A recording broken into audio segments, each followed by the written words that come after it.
Hello everyone, welcome to Sanmarga classes. ಚಲನೆ ಪಾಠದ 30ನೇ ಪ್ರಶ್ನೆ. ನಿಶ್ಚಲ ಸ್ಥಿತಿಯಿಂದ ಒಂದು ಕಾರು 4 ನಿಮಿಷಗಳಲ್ಲಿ 0.1 ಮೀಟರ್ ಪರ್ ಸೆಕೆಂಡ್ ಸ್ಕ್ವೇರ್ ವೇಗೋತ್ಕರ್ಷದಲ್ಲಿ ಚಲಿಸಿದರೆ ಅದರ ಜವ ಮತ್ತು ಚಲಿಸಿದ ದೂರ ಕಂಡುಹಿಡಿಯಿರಿ. ಸರಿ, ಒಂದು ಕಾರು ಮೊದಲನೇದಾಗಿ ನಿಶ್ಚಲ ಸ್ಥಿತಿಯಲ್ಲಿದೆ. ಹಾಗಿದ್ರೆ ನಾನು ಏನ್ ಬರ್ಕೋಬಹುದು? ಯು ಇಸ್ ಈಕ್ವಲ್ ಟು 0 ಅಂತ ಬರಿಬಹುದು. ಸರಿ, 4 ನಿಮಿಷಗಳಲ್ಲಿ ಅಂದ್ರೆ t is equal to 4 minutes is equal to ಸೆಕೆಂಡ್ಗಳಲ್ಲಿ ಬರ್ಕೋಬೇಕು.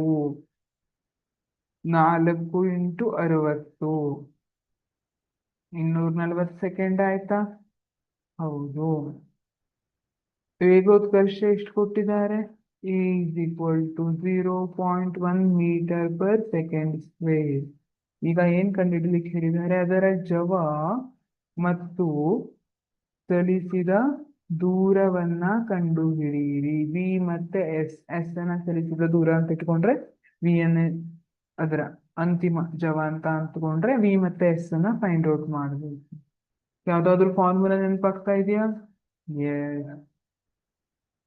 ಯಾವ ಫಾರ್ಮುಲಾ ಇದೆ? V is equal to u plus a t ಫಾರ್ಮುಲಾವನ್ನ ಹಾಕಿ ಫೈಂಡ್ ಔಟ್ ಮಾಡಬಹುದಾ? ಸರಿ, ಯು ವ್ಯಾಲ್ಯೂ ಏನಿದೆ? 0. ಯಾಕಂದ್ರೆ ನಿಶ್ಚಲ ಸ್ಥಿತಿ ಅಂತ ಹೇಳಿದ್ದಾರೆ. ನಿಶ್ಚಲ ಸ್ಥಿತಿಯಲ್ಲಿ ಜವ ಏನಿರ್ತದೆ? 0 ಇರುತ್ತೆ. ಪ್ಲಸ್ ಎ ಏನ್ ಕೊಟ್ಟಿದ್ದಾರೆ? 0.1 metre per second square, 240 second. ಹಾಗಿದ್ರೆ ಆನ್ಸರ್ ಎಷ್ಟಾಯ್ತು? 24 ಮೀಟರ್ ಪರ್ ಸೆಕೆಂಡ್ ಆಯ್ತಾ? ಜವ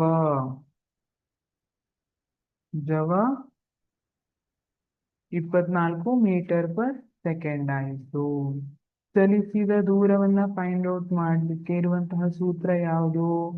S is equal to u t plus half a t square. ಇದು ಕೂಡ ಚಲನೆಯ ಸಮೀಕರಣದ ಸೂತ್ರವಾಗಿರುತ್ತದೆ. ಹಾಗಿದ್ರೆ ಇದರಲ್ಲಿ s is equal to u value ಏನಿದೆ? 0 ಇದೆ. 0 ಇಂಟು ಎಷ್ಟೇ ಮಾಡಿದ್ರು 0 ಬರುತ್ತೆ. ಸರಿ, ಪ್ಲಸ್ ಹಾಫ್ ಇಂಟು ವೇಗೋತ್ಕರ್ಷ ಏನಿದೆ?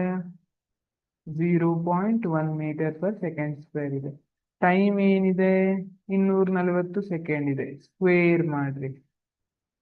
ಈಗ ಇದು ಟೋಟಲ್ ಟರ್ಮ್ 0 ಆಗೋಯ್ತು ಅಲ್ವಾ? ಇದು ಪೂರ್ತಿ.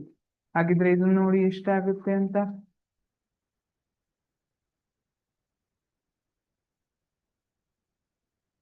ಉತ್ತರ 2880 ಮೀಟರ್ ಬರ್ತಿದೆಯಾ?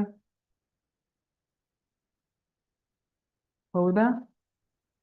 ಚಲಿಸಿದ ದೂರ 2880 ಮೀಟರ್. Thank you.